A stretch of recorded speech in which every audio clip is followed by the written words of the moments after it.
ओम नमः भगवते वासुदेवाय।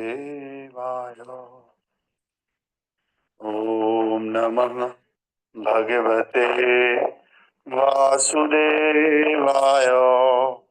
नारायणं नमस्कृत्यं नरं चैव नरोत्तमं देवीं सरस्वतीं व्यासं ततो जयमुदीरये। नष्टप्रायेषु अभद्रेषु नित्यं भागवत सेवयां भगवते उत्तमश्लोके भक्तिर्भवति नैष्ठकी। कृष्णाय वासुदेवाय देवकीनन्दनाय च नन्दगोपकुमाराय श्रीगोविन्दाय नमो नमः। मोकं करोति वाचालं पङ्गुं लङ्घायते गिरिं यत्कृपां तमहं वन्दे श्रीगुरो दीनतारिणं श्रीपरमानन्दमाधवं श्रीकृष्णचैतन्य ईश्वरं गुरुवे गौरचन्द्राय राधिकाय तदालये कृष्णाय कृष्णभक्ताय तद्भक्ताय नमो नमः। नमो विष्णुपादाय कृष्णपृष्ठाय भूतले श्रीमते भक्तिवेदांत। नमस्ते सरस्वते देवे गौरवाणी प्रचारिणे निर्विशेष शून्यवादी पाश्चात्य देशतारिणे। डिवाइन ग्रेस एसी भक्तिवेदांत स्वामी श्रील प्रभुपाद की जय। निताय गौर प्रेमानंदे हरि हरि बोल। आप सभी भक्तों का स्वागत है मैं भागवतम की क्लास में। और हम लोग दूसरा स्कंद पढ़ रहे हैं, इसका पहला अध्याय। और पहले अध्याय का नाम है भगवान की अनुभूति का पहला सोपान, यानी कि first step of Ish realization. Ish means God, God realization. भगवान का जो अनुभूति है उसका पहला स्टेप क्या है। पहले स्टेप में सेकंड कैंटो का फर्स्ट चैप्टर में हम आज श्लोक संख्या 14 पढ़ रहे हैं, जो इस प्रकार से है। देहापत्य कलत्रादि वात्मसैन्यस्वसस्तपि तेषां प्रमत्तो निधनं पश्यन् अपि न पश्यति। देहापत्य कलत्रादि वात्मसैन्ये स्ववस्त्वपि तेषां प्रमत्तो निधनं पश्यन् अपि न पश्यति। देहापत्यकलत्रादिस् आत्मसैन्ये स्ववस्त्वपि तेषां प्रमत्तो निधनं पश्यन् अपि न पश्यति। हरे कृष्ण। हरे कृष्ण प्रभु जी। देहात्पत्य कलात्राधीश आत्मसैन्यस्वस्तापि तेषां प्रमत्तो निधनं पश्यन्ति न पश्यति। ओके, और कोई भक्त?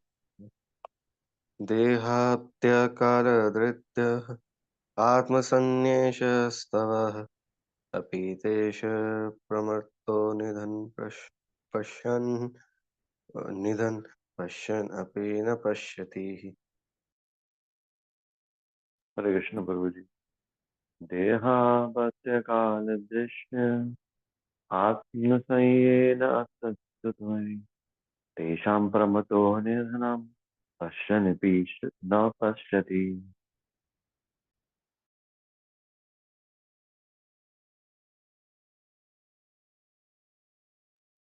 ओके, तो हम लोगों ने कल देखा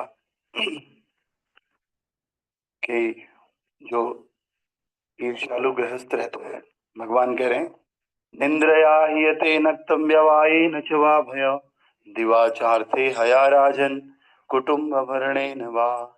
जो भौतिकता में उलझा हुआ व्यक्ति है, उस व्यक्ति को इस ज्ञान का थोड़ा सा भी अनुभव नहीं होता है, और उसके पास समाज में सुनने के लिए बहुत सारे विषय होते हैं, लेकिन वो इतना दुर्भाग्यशाली होता है, वो भगवान की भक्ति की ओर नहीं मुड़ता है।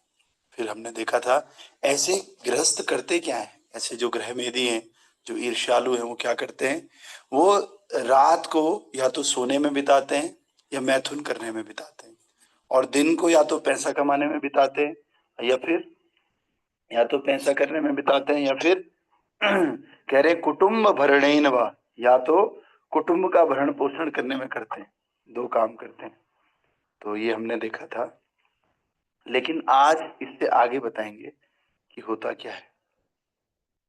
हम डाल देना इसमें। अब बता रहे हैं कि देह आपत्य कल त्रादी, यानी कि आत्म तत्व से विहीन जो व्यक्ति होता है ना, वो जीवन की समस्याओं के विषय में जिज्ञासा नहीं करते।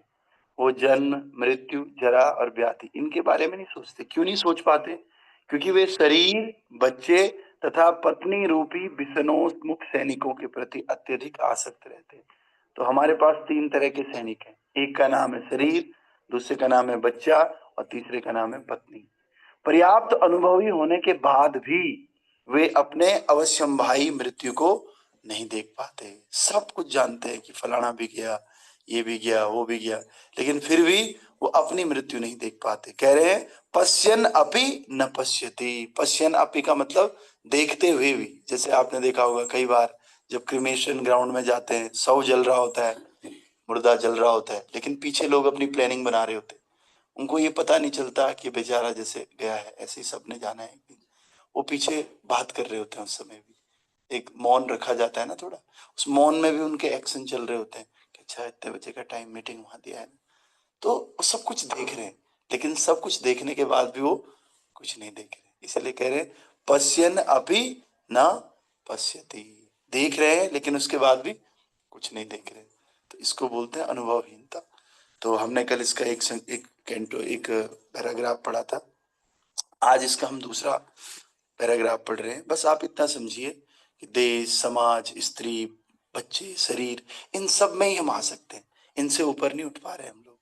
तो हमारे मित्र, कुटुंबी और तथाकथित पत्नी एवं संतानों ने न केवल विनाशशील है अपितु भौतिक अस्तित्व की बाह्य चकाचौंध से मोहग्रस्त भी हैं, और साथ ही साथ कह रहे हैं अतएव वे हमें बचा नहीं सकते। फिर भी हम सोचते हैं कि हम परिवार, समाज या देश के घेरे में सुरक्षित हैं। वास्तव में what is the real protection? We are not protected.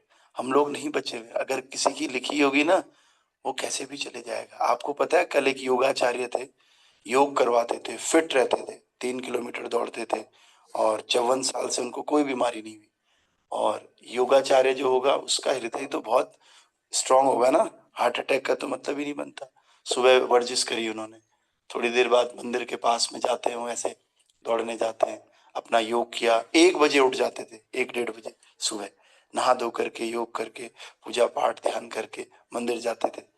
तो जब वो मंदिर जा रहे थे, मंदिर जाते हुए गाड़ी में देखा तो गाड़ी आगे नहीं बढ़ रही, ट्रैफिक के बाद ट्रैफिक में रुकी रुकी रह गई।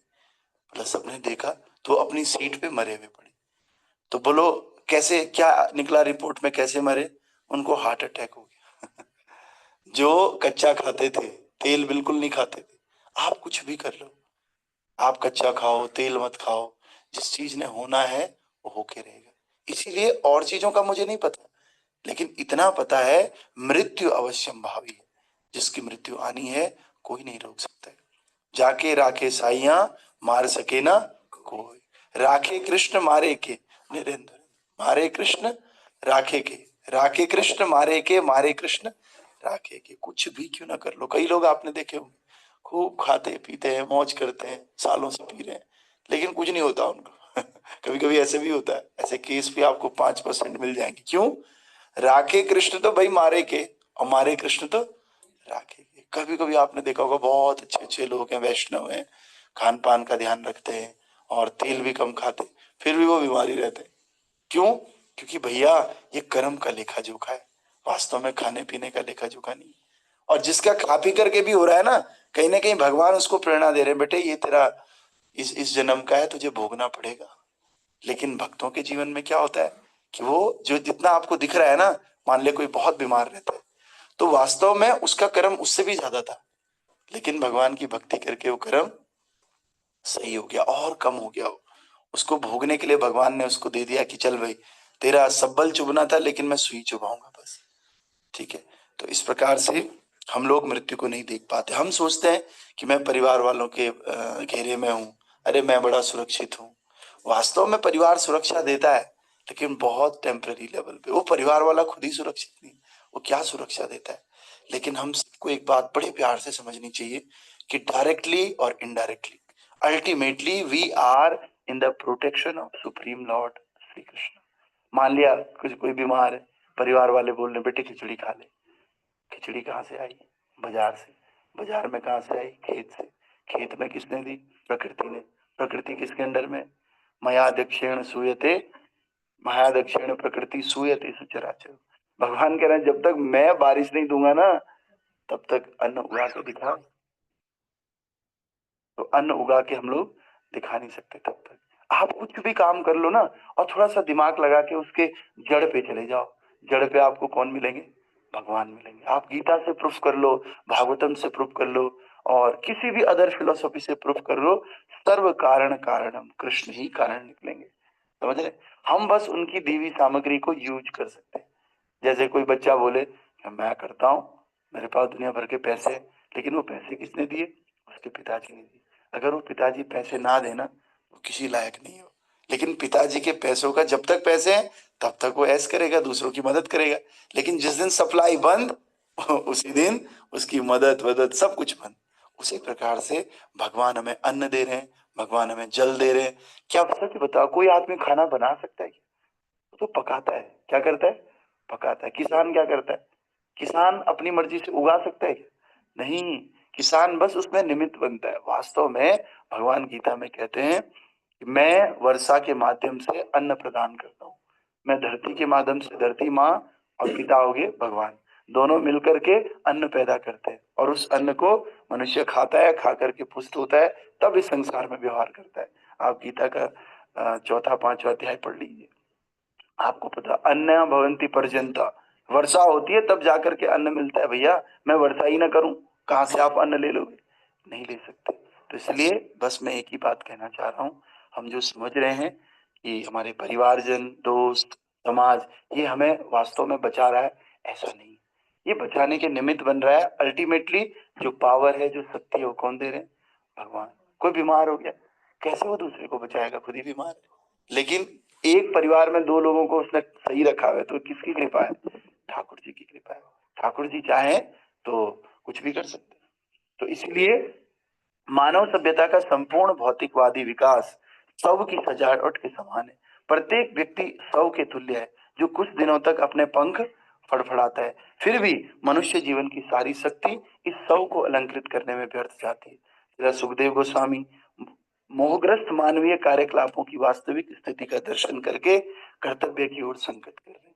और जो लोग आत्म तत्व के ज्ञान से विहीन हैं, वे दिग्भ्रमित हैं। लेकिन जो भगवान के भक्त हैं और जिन्हें दिव्य ज्ञान की पूरी अनुभूति है, वो मोहग्रस्त नहीं होते। तो प्रभुपाद जी बता रहे हैं, सौ है ना, सौ कितनी देर तक रह पाएगा? सब हम लोग पंख फड़फड़ा रहे हैं, जीवन में संघर्ष कर रहे हैं, और इन पंखों ने एक दिन खत्म हो जाना है। बस सब ने, कोई एक दूसरे की मदद नहीं कर पाएगा। नहीं कर पाएंगे नीतीश प्रभु, आप मेरी कोई मदद नहीं कर पाएंगे, और न ही मैं आपकी मदद कर पाऊंगा। इसीलिए हमें आपस में बढ़िया व्यवहार रखना है, एक दूसरे का सम्मान करना है, लेकिन अल्टीमेट पर्सनैलिटी का सम्मान बहुत आवश्यक है। आप जाओ, जैसे कई लोग दान पुण्य करते हैं, तो इस्कॉन में भक्त लोग बोलते हैं दान क्यों करना है? अरे भैया, जो भगवान की भक्ति है वो तो सर्वश्रेष्ठ है। मैं तो नाम जप करता हूँ, मैं अब शनिवार को तेल चढ़ाने क्यों जाऊंगा? जाइए तेल चढ़ाने, दान भी कीजिए, भक्त तो और ज्यादा दान करेगा ना। लेकिन सबसे पहले ये समझ लीजिए, supreme personality of godhead is the main source of each and everything. तो अपना मुख्य कर्तव्य छोड़ के अगर हम गौण कर्तव्य करते हैं तो हम मूर्ख कहलाते हैं। सारे कर्तव्य इंपॉर्टेंट है, लेकिन पहला कर्तव्य सोचो। एक कहता है कि मेरा माँ बाप के प्रति भी कर्तव्य है। अरे भैया, वो माँ बाप तो इसी जन्म के हैं। प्रभुपाद जी बताते, प्रयाग में एक एडवोकेट था। वो एडवोकेट रोज बोलता था कि नहीं, जब वो मरा एडवोकेट, तो यमदूत लेने के लिए आ गए। यमदूत लेने आते हैं तो भैया बड़ी कहानी है गरुड़ पुराण में। किसी के प्राण नीचे की तरफ से जाते हैं, किसी के ऊपर की तरफ से। अगर आंसू आ रहे हैं ना किसी के, तो समझ लो उसके प्राण ऊपर से गए, और किसी का मल मूत्र त्याग हो रहा है, समझ लो उसके प्राण नीचे से गए, क्योंकि प्राणों को निकलने के लिए एक जगह चाहिए। तो ऊर्ध्वगामी वाले ऊपर की तरफ जाते हैं, जो अधोगामी होते हैं वो नीचे की तरफ जाते हैं, पता चल जाता है, और उसकी आंखें बाहर लटक जाती हैं ऐसे। अगर जो व्यक्ति जिसके आंखों से प्राण निकलते हैं, सबसे शुभ माना जाता है जब आंखों से प्राण निकलते हैं, इसका मतलब वो ऊपर को जाएगा, अच्छी जगह से प्राण निकल रहे हैं ना। वास्तव में हमारे शरीर में ही ऐसे द्वार हैं जो नरक है और स्वर्ग है। ऊपर वाली चीजें स्वर्ग है, हमें अच्छा फील करवाती है, दृश्य दिखवाती है, सुगंध अच्छी अच्छी हमें फील करवाती है। लेकिन नीचे वाला पार्ट क्या है? नरकगामी। मल त्याग होता है नीचे के पार्ट से। इसीलिए जिसकी आत्मा नीचे से निकलेगी समझो नरक जाएगा, ऊपर से निकलेगी समझो स्वर्ग जाएगा। तो वो जो वकील है ना, वो जब गया तो उसने कहा भैया मुझे 2 मिनट तो दे दो। कई बार ना एक कन्वर्सेशन होता है छोटा सा, जैसे हम बोलते नहीं, गढ़वाली अगर कोई व्यक्ति है तो गढ़वाली में बोलते हैं खौड़, ही बोलते थे खौड़।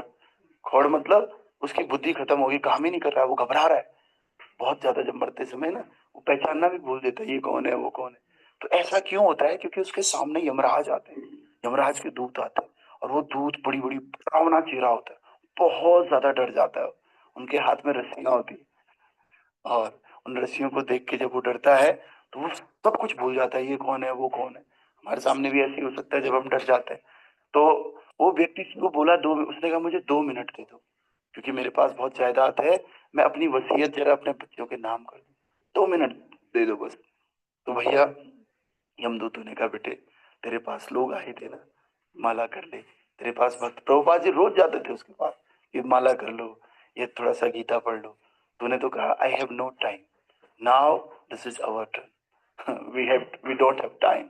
अब हमारे पास टाइम, साइन तो छोड़ो, वो कह रहे हैं साइन छोड़ो, मेरे बेटे छोटे हैं, बीटेक एमटेक करा हुआ है, उनको थोड़ी पता अंतिम संस्कार कैसे करते हैं, उनको बस मुझे बताने दो कि ऐसे ऐसे करना। बोला बेटे ना, अंतिम संस्कार छोड़ो, मैं तुझे इस घर में रहने भी नहीं दूंगा। वो कह रहे चाबी तो बहू को दे दो, बड़ी बहू की, मैं जा रहा हूँ।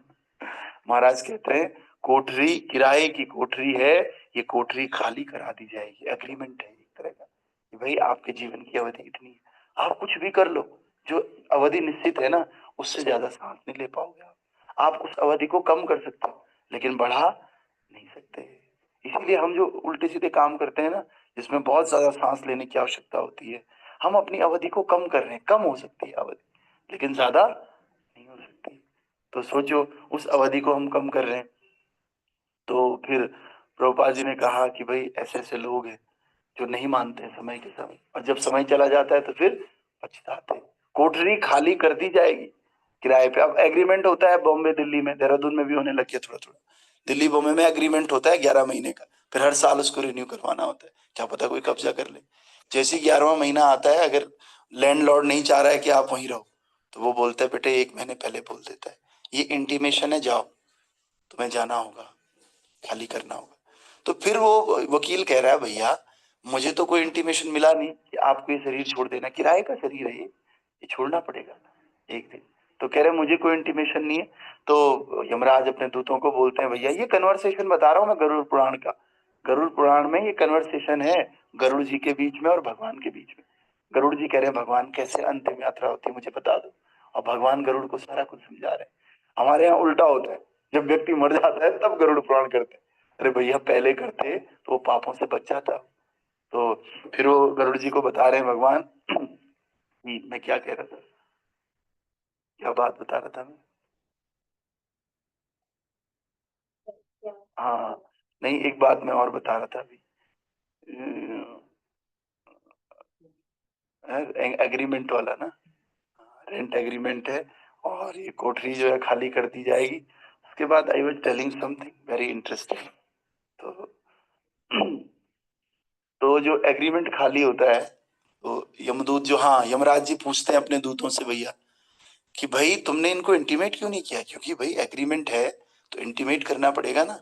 तो बताओ पता चलता है किसी को मेरी मौत आने वाली है ना। पर यमराज के दूत बोलते हैं भैया हमने एक इंटीमेशन नहीं, चार चार इंटीमेशन दिए। कैसे? जिस दिन पहले दिन सांस फूलने लग गई थी ना, आपको पहला इंटीमेशन था। जिस दिन आंखें कमजोर होने लग गई थी, जिस दिन दांत झड़ने लग गए थे, दूसरा इंटीमेशन। मैंने दूसरा, तीसरा, चौथा, 4 इंटीमेशन दे दिए, वेंटिलेटर पे चले गया तू, उस दिन भी इंटीमेशन दे दिया, लेकिन तूने भगवान का भजन नहीं किया, तब भी तू लगा रहा है। बड़े बुढ़े मैंने देखा क्लब ज्वाइन करते हो, बुजुर्ग हो गए, 72 साल के हो गए, क्लब ज्वाइन कर रहे हैं, they are taking wine there, they are cigarette पी रहे हैं वहां सुबह सुबह उठ करके। एक बूढ़ा आदमी कह रहा है मैं तो क्लब में जाता हूँ, नाचता हूँ। कहता है कि अब तो आंख जो है ना कमजोर हो गई, नहीं दिखता, नहीं पढ़ पाते हम गीता, और माला में भी उतना कंसंट्रेशन, बुजुर्ग हो गए ना, लेकिन वहां थिएटर पे डिस्को में नाचने के लिए वो उनका बुजुर्गपन सब खत्म हो जाता है। तो जैसे ही हमारी शक्ति क्षीण हो गई थी, रिटायरमेंट हो गया था। रिटायरमेंट का मतलब अब थोड़ा सा भक्ति करो, लेकिन वो तब भी भक्ति नहीं करते।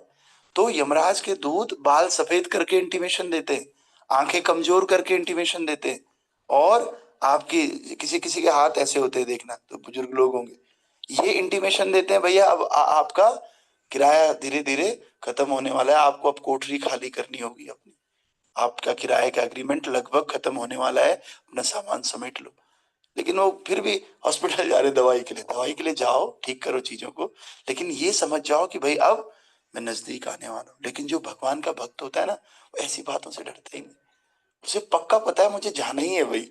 तो वो क्या करता है, भगवान की भक्ति को और बढ़ा देता है, और बढ़ा करके कई लोग ऐसे ही हैं, भक्ति भी कर रहे हैं, आप बुरा मत मानिए, भक्ति भी कर रहे हैं, लेकिन उनको बोल दिया जाए ना कि नहीं जाना तो एक दिन है ही, तो उनको गुस्सा आ जाता है, नहीं कहाँ जाना है। ये भौतिक आसक्ति इतनी प्रबल है ना, आप बेड में पड़े हुए किसी बुजुर्ग आदमी को पूछ लो भैया तूने मरना है, उसको गुस्सा आ जाएगा, मैंने मरना है। कैसे बोल रहा है तू, समझ रहे हो? हम लोग बाहर बाहर से जब तक अभी सही है ना, तब तक हम बोल रहे हैं अरे नहीं मरना ही तो है, क्या है, सबको मरना है। लेकिन जब वो घड़ी आती है ना, अच्छे अच्छे की हालत खराब हो जाती है। केवल एक व्यक्ति होता है जो डरता नहीं है, क्या नाम है, अभय चरणारविंद रे, जिस मरने से जग डरे, मेरे मन आनंद, मरने से ही पाइए पूर्ण परमानंद। जिसको ये आत्म तत्व का ज्ञान है ना, जिसने जीवन भर भक्ति की प्रैक्टिस करी है, उस व्यक्ति को जरा भी डर नहीं लगता, मन उसको अच्छा लगता है, वो सोचता है कि हाँ जब मौत आ रही है, देखते हैं मुझे कौन सा शरीर मिलता है, इसके बाद भगवान को याद करवाऊंगा, करूंगा मैं। तो अंत काले च मामेव स्मरण मुक्ताम कलेवरम, जो अंत में भगवान के नामों को स्मरण करता है, याद करता है, वो भगवान के धाम जाता है। लेकिन कभी कभी क्या होता है, शरीर में ताकत नहीं रहती, कफ बनने लग जाता है, यहाँ बोला नहीं जाता है। तो भगवान कह रहे हैं कि जिसने मेरी जिंदगी भर भक्ति की है ना, मैं उसको याद दिलाता हूँ आकर के, खुद बोलता हूँ। अगर वो नहीं बोल रहा है ना, तो मैं खुद आकर के उसकी तरफ से बोल देता हूँ हरे कृष्णा। जैसे हरे कृष्णा बोला, मैं उसको अपने धाम बुलाता हूँ। इसलिए आप लोग ये मत समझो कि कई बार कोई कोमा में है, कोमा में चले जाते हैं, जैसे कई बार कोविड में, और वो तो कोमा में ही उन्होंने शरीर छोड़ दिया, वो कैसे बोलेंगे मरते समय भगवान का नाम, कैसे स्मरण करेंगे। तो भगवान भीष्मदेव को बता रहे। और वैसे भी और पद्म पुराण, ब्रह्म वैवर्त पुराण में कई जगह ये संदर्भ आता है। भगवान कह रहे हैं मेरा भक्त अगर किसी भौतिक परिस्थितियों बस मेरा स्मरण नहीं कर पाता है, मान लिया वो कोमा में, तो मैं खुद जा करके उसके माइंड में आता हूँ, और वो फिर मेरे को प्राप्त करता है। इसीलिए ऐसा नहीं है, कई लोग बोलते हैं भक्ति कर ली जिंदगी भर, लेकिन अंत में नाम नहीं ले पाया, तो बोला ना, मैं उसको बोलूंगा जाकर के नाम लो, समझ रहे। तो भगवान की भक्ति ऐसी विषय वस्तु है ना भक्तों, जिसका कभी नाश नहीं होता। अल्पम स्वस्य धर्मस्य त्रायते महतो भयात्, बड़े से बड़े भय से रक्षा कर सकती है। और बड़ा से बड़ा भय क्या है, मृत्यु। सबसे बड़ा भय मृत्यु ही तो है। तो भगवान कह रहे हैं मैं मृत्यु बन करके आता हूँ, आप समझ जाओ, नहीं समझोगे तो मृत्यु की समझेंगे। जैसे हम लोग कॉपी चेक करने जाते हैं बोर्ड में, तो बोर्ड में देखते हैं कि बच्चे ने, अरे साल भर तो हमने ये बताया था बच्चे को, लेकिन उसने तो यहाँ लिखा ही नहीं, समझ रहे। लेकिन अब कुछ भी कर सकता है क्या, समय रहते अगर हम समझ गए ना, तो कुछ किया जा सकता है। परीक्षा के बाद रिजल्ट में कोई फेरबदल नहीं किया जा सकता है, किसी भी तरह फेल होगा वो बेचारा, और उसको साल भर बताया होगा ये, फिर उसको आके रियलाइज होता है। लेकिन जो बच्चा अभी 11th से 12th में आया होगा, क्या वो इस बात को समझ पाएगा, वो नहीं समझेगा। इस बात को कौन समझ पा रहा है, जिसने बोर्ड दे दी। अब बोर्ड दे दिए, लेकिन वो कुछ कर ही नहीं सकता है, समझ रहे। तो इसीलिए कभी भी जो सीनियर भक्त या कोई भी हमारे बड़े बुजुर्ग कुछ कहते हैं ना, उसको समझना, ये समझना चाहिए भैया मैंने तो कोई अनुभव किया नहीं, इन्होंने अनुभव किया है, जरूर ये ठीक कह रहे होंगे, क्योंकि मेरा अनुभव तो ऐसा नहीं है। हाँ सौर्य प्रभु कुछ कहना चाह रहे हरे कृष्ण प्रभु जी। हैं? प्रभु जी एक प्रश्न है कि जैसे आपने बोला ना कि लोग चिढ़ जाते हैं, ये मतलब ऐसी बातें बोलो। तो प्रभु जी कुछ चीज़ें ऐसी होती हैं ना कि जैसे हम लोग कभी-कभी भूल जाते हैं कि हम भगवान के भक्त भी हैं, इतना काम में इतना बिज़ी हो जाते हैं। तो उस टाइम पर क्या करें? उस टाइम पर मृत्यु याद ही नहीं आती है, उस टाइम पर भगवान याद ही नहीं आते। उस टाइम पर क्या करना चाहिए? इसी की तो प्रैक्टिस करनी है। प्रभुपाद जी कहते थे 24 आवर्स, 24 घंटे आपको कृष्णा कॉन्शियस होना पड़ेगा, तब जा करके ही कहीं उन्नति। कृष्णा कॉन्शियस मतलब ये नहीं है कि आप 24 घंटे माला करो। जो भी काम आप कर रहे हो ना, आप ये समझ के करो कि मैं भगवान का भक्त हूँ, बस। और ये एक दिन में नहीं आता है, धीरे धीरे धीरे आएगा। मुझे तो नहीं लगता कोई भक्त ऐसे भूल पाएगा कि मैं भगवान का भक्त हूँ। हर समय कृष्णा याद रहेंगे। जैसे मेरे पिताजी, ठीक है पिताजी अभी याद नहीं आ रहे, लेकिन मुझे हर समय याद है मैं इनका बेटा हूँ, मैं कभी भूला नहीं। तो इसका एक ही तरीका है कि आप ज्यादा से ज्यादा जप कीजिए। सुबह आप जो करते हो, जो आपके इंप्रेशन में है, कृष्णा कॉन्शियस डिवोटीज, उनसे आप दोस्ती रखिए। तो ज्यादा से ज्यादा अपने माइंड को कृष्ण में लगाइए, तो हमें याद रहेगा कि हम भक्त हैं। ऐसी बात नहीं है, वैसे भक्त तो है नहीं हम, लेकिन फिर भी भक्ति करने की कोशिश कर रहे हैं, ऐसा याद रहेगा। ये याद नहीं रखना हम भक्त हैं, ये याद रखना है कि हमारे जीवन का उद्देश्य कृष्ण है। कृष्ण को याद रखना है, और याद रख ही सकते हैं प्रभु जी, ऐसी बात नहीं है, याद रख सकते हैं। वो याद रखने का तरीका क्या है? अब जब किसी भी काम में एंटर कर रहे हो ना, एंटर होते हुए बोल दो, कृष्णा ये काम आपने दिया, आपने ये परिस्थिति दी है, मैं आपके लिए कर रहा हूँ। तो जब आपने एंटर करते हुए बोल दिया ना, तो पूरे समय आपने जो काम किया कहीं ना कहीं आपको याद रहेगा कृष्णा। नहीं भी रहेगा तो आपने पहले ही बोल दिया ना। तो ऐसे ही होता है, पहले इंटीमेट करते हो अगर आप ठाकुर जी को, तो फिर समस्या नहीं आती। लेकिन इंटीमेट नहीं करते हो, आप कितना भी बढ़िया काम कर लो, वो काम को कृष्णाइज आपने किया ही नहीं। हर काम को कृष्णाइज करो। ये मॉर्निंग प्रोग्राम क्यों हम लोग यहाँ, ये देखो तरुण प्रभु ये खोल करके, नितेश प्रभु वीडियो खोल करके, भागवत लेकर के क्यों बैठे हुए हैं? इसका एक ही मतलब है कि दिन भर हम लोग, कोई कंपनी में जा रहा है, कोई नौकरी करने जा रहा है, कोई अपने स्कूल पढ़ने जा रहा है, सब लोग अपने अपने काम में जा रहे हैं। हम में से बहुत कम लोग हैं जो कहीं नहीं जाएंगे। जो कहीं नहीं जाएंगे वो भी घर पे खाना वाना बनाएंगे, कुछ ना कुछ करेंगे। Everybody is going to start their work, सब कोई। तो हम ये सब क्यों बैठे हुए लेकर के? भगवान हम अपने काम पे जा रहे हैं, आपने स्थितिवश मुझे गृहस्थ बनाया है, आपने स्थितिवश मुझे बिजनेसमैन बनाया है, आपने मुझे नौकरी करने वाला बनाया है। आप ही ने तो ऐसा योग दिया ना, मेरे स्वभाव के अनुसार मुझे ये सेवा दी है कि भाई तुम टीचर बन जाओ कोचिंग में जा करके, या तुम जा करके किसी कंपनी में एचआर बन जाओ, तुम जा करके, तुम स्टूडेंट बन जाओ 12th क्लास के, तुम जेई के स्टूडेंट बन जाओ। समझ रहे हो? ये भगवान ने सेवा दिया हमारे स्वभाव के अनुसार। तो भगवान हम इस सेवा में एंटर कर रहे हैं, जो कुछ भी है वो आपके लिए है, और हम आपको कभी भूले नहीं। सुबह सुबह प्रेयर कर रहे हैं भगवान से, बस परमिशन ले रहे हैं एक तरह से। सुबह सुबह साधना का मतलब है we are taking permission to Krishna. Hare Krishna Krishna Krishna Hare Hare, Hare Ram Ram Ram Hare Hare. इसके कई मीनिंग हो सकते हैं। इसका एक मीनिंग ये भी है कि भगवान मुझे अपनी सेवा में बनाए रखना, और मैं काम में जा रहा हूँ, आप ही का काम, मेरी चेतना इधर उधर नहीं होनी चाहिए। और बस बस मुझे, मैं आपको भूलूं नहीं प्रभु। तो ये सारा काम आपके लिए ही है। तो आपने दिन भर जो भी किया ना, वो सारा काम कृष्ण के लिए हो गया। फिर जब आप घर वापस आए, तो वापस आके क्या बोलोगे? फिर चुप रहोगे क्या कि सुबह बोल तो दिया था? घर वापस आके प्रभु मैं आ गया हूँ, दिन भर मैंने इधर उधर लोगों की सेवा की, जो आपके भक्त नहीं भी थे उनकी भी सेवा की, लेकिन ये आपका ही प्लान लग रहा है मुझे, और जैसा आपको ठीक लगे वैसे करो। फिर से उनका धन्यवाद किया, गीता क्लास में आए, फिर से सो गए। समझ रहे हो? तो जाते हुए और आते हुए, आपने देखा जॉब में होता है रिपोर्टिंग टाइम और डिस्पर्सल टाइम, दो टाइम अटेंडेंस लगती है। आप जाते हो तो आपको पंचिंग करना है जाते हुए, जब आप वापस आते हो तो भी आपको पंचिंग करना है। तो इस तरह से, और जो जो वहां पे आपका लीडर होता है ना, आप एक वो होता है, ठीक है सर मैं जा रहा हूँ, ठीक है ऐसे करते हैं लोग। ठीक है सर मैं जाऊं, ऐसे बोलते हैं ना, जाने की रिपोर्टिंग की परमिशन और आने की। ऐसे ही ठाकुर जी हमारे सबसे बड़े लीडर है, ठाकुर जी हमारे सबसे बड़े मैनेजर है, इनसे परमिशन लेनी है। सुबह सुबह ठाकुर जी इनके पास आना है, आकर के नाम जप करना है, इनकी कथा सुननी है बस, और इनसे बोलना है ठाकुर जी ये सारा दिन अब आपके ऊपर है, आप जैसे करवाना चाहो।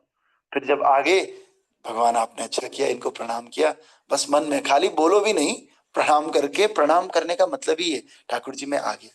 जैसे आप बार बार ऐसे थोड़ी बोलते हो वहां जाकर के अपने लीडर को कि मैं आ गया मैं, ठीक है, ऐसे नहीं बोलते हो ना। आप जाकर के साइन करते हो, गुड मॉर्निंग, गुड इवनिंग, जो भी है विश करते हो, समझ रहे? तो इसका मतलब क्या है? ओ ठीक है, आपने रिपोर्ट कर दिया, ठीक है। और जाते हुए आप भी मान लिया नहीं भी बोल रहे हो कि मैं चले गया, वो तो दिख ही रहा है जा रहा है, बोलने की क्या जरूरत है? आपने बोल दिया ठीक है, गुड बाय, या जो भी बोलते हैं, राम राम जी, हरे कृष्णा, जो भी बोलना है, हरे कृष्णा प्रभु जी, ठीक है, बस हो गया, समझ गया। अच्छा आप जा रहे हो, साइन कर लिए जाने के, बस ऐसे ही हाजिरी लगानी है इसमें ठाकुर जी के दरबार में। जितने ज्यादा समय तक हाजिरी लगाओगे ना, उतनी जल्दी आपको इस भव सागर में दोबारा नहीं आना पड़ेगा। और जितनी कम हाजिरी होंगी ना, तो फिर आपको दोबारा आने का खतरा है इधर, ठीक है। तो इसलिए हमने देखा कि जो इस तरह के लोग हैं वो क्या करते हैं, मृत्यु को नहीं देखते हैं। तो हमेशा मृत्यु को देखना है, भगवान को देखना है, इसकी आदत डालनी है। आपको आदत अगर पड़ जाएगी ना तो बहुत अच्छा हो जाएगा। और आदत के लिए क्या है, कम से कम 1 महीने शुरू में रोज आपको मन कर रहा है, नहीं कर रहा है, भागवतम क्लास में आओ, रोज भगवान जी के दर्शन करो।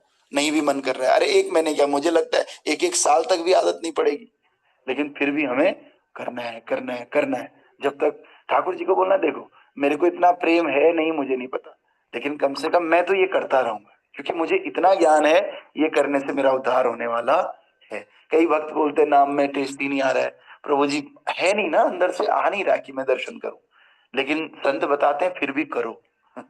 समझ रहे हो? जैसे कई बार नौकरी पे जाने का मन थोड़ी करता है, लेकिन जाना पड़ता है भैया, क्योंकि एक दिन की तनख्वाह किसी की 2500 रुपए है, 3000 रुपए कट जाएगा। 3000 में क्या नहीं आता है, समझ रहे हो? जबरदस्ती जाना पड़ता है। और जब चले जाते हैं, काम कर लेते हैं ना, तो घर आके उसका फल अच्छा मिलता है। ऐसे ही ये ठाकुर जी का दरबार है, आना ही चाहिए, चाहे आपको मन कर रहा है नहीं कर रहा है, बस आप अपनी हाजिरी लगा दो। हाजिरी लगा करके भगवान फिर उसमें सैंक्शन करते हैं, भाई इसने हाजिरी लगाई, भाई इसको नरक की तरफ मत भेजना, यमराज जी इसको ऊपर की तरफ भेजो, मेरी तरफ भेजो। अगर और अच्छी भक्ति तो बोलते चलो गोलोक में ही भेज लो इसको, तो ठीक है ये आदमी, समझ रहे हैं? तो इस प्रकार से तो कल हम देखेंगे, या आज ही देख लेते हैं, एक्चुअली आज थोड़ा है समय हमारे पास। तस्माद् भारत सर्वात्मा भगवान ईश्वरो हरि, श्रोतव्य कीर्तितव्यस्य स्मृतव्य सा भयम। ये बड़ा अच्छा श्लोक है। इसीलिए हे भरतवंशी, जो समस्त कष्टों से मुक्त होने का इच्छुक है, उसे उन भगवान का श्रवण करना चाहिए, उनका महिमा गान करना चाहिए, और उन भगवान का स्मरण करना चाहिए जो परमात्मा, नियंता तथा समस्त कष्टों से रक्षा करने वाले हैं। अब आप में से कितने लोग हैं जो कष्टों से मुक्त होने के इच्छुक है? हाथ खड़ा कर लो जो कष्टों के मुक्त होने के इच्छुक हैं। देखो सब लोग हैं। तो भैया भगवान ने, सुखदेव गोस्वामी ने बोल ही दिया, हे भरतवंशी परीक्षित महाराज, तुम अगर सच में कष्टों से मुक्त होना चाहते हो ना, तो एक ही काम करो, क्या? श्रोतव्य कीर्तितव्य स्मर्तव्य क्षते भयाम। आहा, क्या कर लो? भगवान का श्रवण कर लो, सुन लो, जैसे हम लोग अभी कर रहे हैं। भगवान का महिमा गान कर लो, कीर्तन कर लो, और भगवान का स्मरण कर लो। सच मानिए भक्तों, स्मरण करने की आवश्यकता ही नहीं है। अगर आपने श्रवण कर लिया ना, कीर्तन अपने आप ही हो जाएगा। आप कोई गाना सुन लो किसी दिन सुबह सुबह, जैसे कल मैं गा रहा था एक गाना, तो कहीं ना कहीं धर्मपत्नी हमारी बोल रही है कि ये गाना जरूर आपने कल सुना होगा सुबह, इसीलिए आपके मुंह पे आ रहा है, समझ रहे हो? तो कहीं ना कहीं जो भी भजन या जो भी गाना हम उस दिन सुनते हैं ना सुबह सुबह, उस दिन हमारे जीवा पे वही रहता है, समझ रहे हो? तो इसी प्रकार से हम जब श्रवण करते हैं भगवान का, तो भगवान का कीर्तन करते हैं, तो हमारी जीवा पे भी ऑटोमेटिकली वही आता है।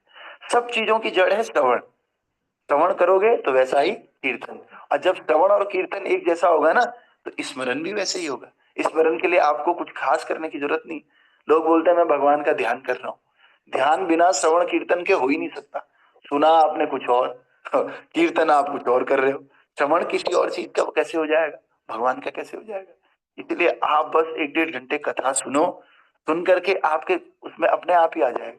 जैसे आजकल वो स्तुति सुन रहे थे, क्या है वो, भीष्म स्तुति सुन रहे थे, तो भीष्म स्तुति सुन रहे हैं तो अपने आप ही कहीं भी जाने शाम को अपने आप ही आ रहा है, इति मतिरुपकल्पिता वितृष्णा भगवती शाश्वत पुंगवे विभुम्नि, ऐसे अपने आप ही आ रहा है। क्यों?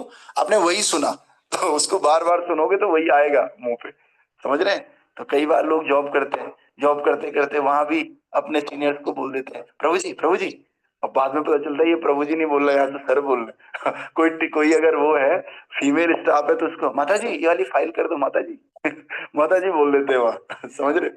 और उल्टा जो भौतिकता में बहुत ज्यादा है ना, वो आकर के, मैं एक दिन मंदिर में था, वो कह रहा सर सर, फिर उसको याद आया मैं तो मंदिर में हूँ, कह रहा सर आपने पिछली बार एक बात बताई थी ना।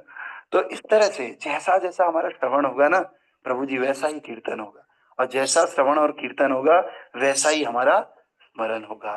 तो बस भगवान का जिसको स्मरण है, भगवान कह ही रहे अंत काले चुमामेव स्मरण मुक्ताम कलेवरम, भगवान का स्मरण मुक्त कर देता है। तो मुक्त अगर होना है तो क्या करना है, स्मरण। स्मरण कैसे होगा, जब कीर्तन होगा। कीर्तन कैसे होगा, जब श्रवण। तो सभी चीजों की जड़ क्या है, श्रवण है। इसीलिए आगे कह रहे हैं क्योंकि भगवान परमात्मा है, नियंता है और सारे कष्टों से रक्षा करने वाले हैं, इसीलिए एकमात्र भगवान के हो जाओ पास। ठीक है, तो तात्पर्य में फटाफट इसको कंप्लीट करते हैं। तात्पर्य बाय अर्चनीय वंदनीय प्रातः स्मरणीय जगत प्रभुपाद जी द्वारा, प्रभुपाद की जय। तो इसका भी थोड़ा सा ही पढ़ेंगे। पिछले श्लोक में श्रील सुखदेव गोस्वामी ने ये बताया कि किस प्रकार मूढ़ एवं भौतिकतावादी व्यक्ति सोकर विषयी जीवन में लिप्त रहकर और आर्थिक दशा सुधारने में तथा उन कुटुंबियों के भरण पोषण में अपने मूल्यवान समय का अपव्यय करते हैं। तो लोग क्या करते हैं, कुटुंब में बेटी को बेटा को बस इन्हीं का पेट भर रहे, समझ रहे। तो महाराज बड़ा अच्छा कहते हैं, तूने सोचा था भोग मैं भोग करूं, पर भोग ही तुझको भोग गए। तूने अपना बनाया था जिनको, शमशान में छोड़ के लौट गए। समझ रहे हो। अरे भैया, हमने सोचा कि ये जो है ना परिवार, ये मेरा बेटा है, ये बेटी, ये बीवी है, मैं इनका लीडर हूँ, मैं तो भोग करूंगा, ये सब मेरी मिलकर सेवा करेंगे। लेकिन यकीन मानिए जितने भी शादीशुदा लोग हैं, क्या वास्तव में आप उनकी सेवा कर रहे हो या वो आपकी सेवा कर रहे हैं? अरे आप दिन भर जिसको आपने सोचा कि मैं भोग करूंगा, वास्तव में आप सेवक हो। वो लोग राज कर रहे हैं और आप सेवा कर रहे हैं।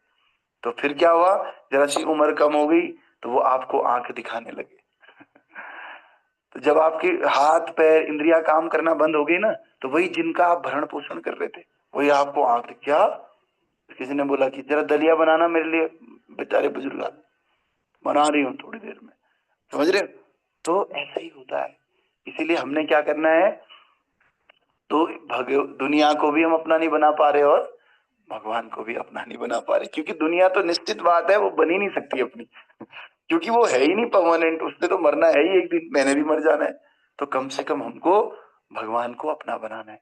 तेरा लोक गया परलोक गया, फल मानव तन का तू पा न सका। तेरा लोक भी चले गया। लोक कैसे गया, क्योंकि भाई क्या ही नहीं, कुछ तो लोक चले ही गया, वो तो जाना ही है एक दिन। और परलोक भी चले गया, मरने के बाद तूने अच्छी जगह जा सकता था, लेकिन तूने भजन किया नहीं, तो अब अच्छी जगह नहीं जाएगा, अब नरक में जाना पड़ेगा। ठीक है। और फल मानव तन का तू पा ना सके। इस मनुष्य शरीर का एक फल है कि हम क्या कर सकते हैं, इसमें रह करके भगवान की भक्ति कर सकते हैं, सारे कष्टों से छुटकारा पा सकते हैं और मुक्त हो सकते हैं, भगवान के धाम जा सकते थे, लेकिन हमने इसका यूज नहीं किया। आपको एक 4 व्हीलर दिया बढ़िया, बोला इस 4 व्हीलर से आप ना खूब पैसा कमा सकते हैं, लेकिन आपने उसको खड़ा रखा। बस आपने हफ्ते में एक दिन उसको स्टार्ट किया, उसको बुकिंग में नहीं लगाया। आप उससे बहुत पैसा कमा सकते थे, लेकिन आपने नहीं कमाया।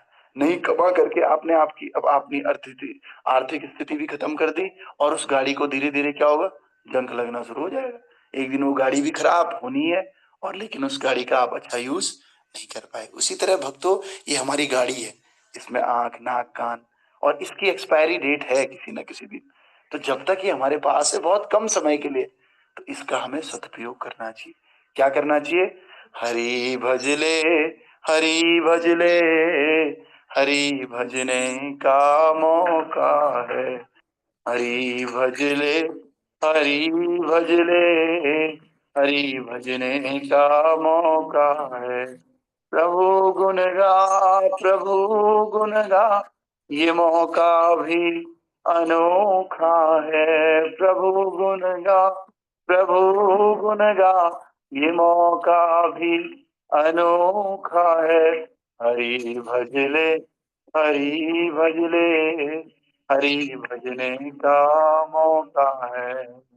हरे कृष्णा कृष्णा कृष्णा हरे हरे, हरे राम राम राम हरे हरे, हरे कृष्णा कृष्णा कृष्णा हरे हरे, हरे राम राम राम हरे हरे, हरे कृष्णा कृष्णा कृष्णा हरे हरे, हरे राम राम राम हरे हरे, हरे कृष्णा कृष्णा कृष्णा हरे हरे, हरे राम राम राम हरे हरे। तो अभी शरीर में जान भी है और समय भी है, तो कृपया करके भगवान के नाम को भजिए। जब धीरे धीरे शरीर खत्म होने लगेगा, वृद्ध होने लगेगा, फिर ये मौका हमारे हाथ से चला जाएगा। तो आप सबसे रिक्वेस्ट है, देर सवेर जैसे भी हो भगवान का नाम लीजिए, जैसे तैसे खूब भगवान का कीर्तन कीजिए, कथा सुनिए और अपने स्मरण को बढ़ाइए, श्रवण को बढ़ाइए, कीर्तन को बढ़ाइए और श्रवण कीर्तन बढ़ने से अपने स्मरण को बढ़ाइए। और इस स्मरण से क्या होगा, हम भगवान के धाम को चले जाएंगे। ठीक है, तो इसका तात्पर्य रह गया, ये तात्पर्य हम कल पढ़ेंगे। ठीक है, ग्रंथराज श्रीमद् भागवत महापुराण की, श्रील प्रभुपाद गुरु महाराज की जय, अनंत कोटि वैष्णव वृंद की जय, निताय गौर प्रेमानंदे हरि हरि।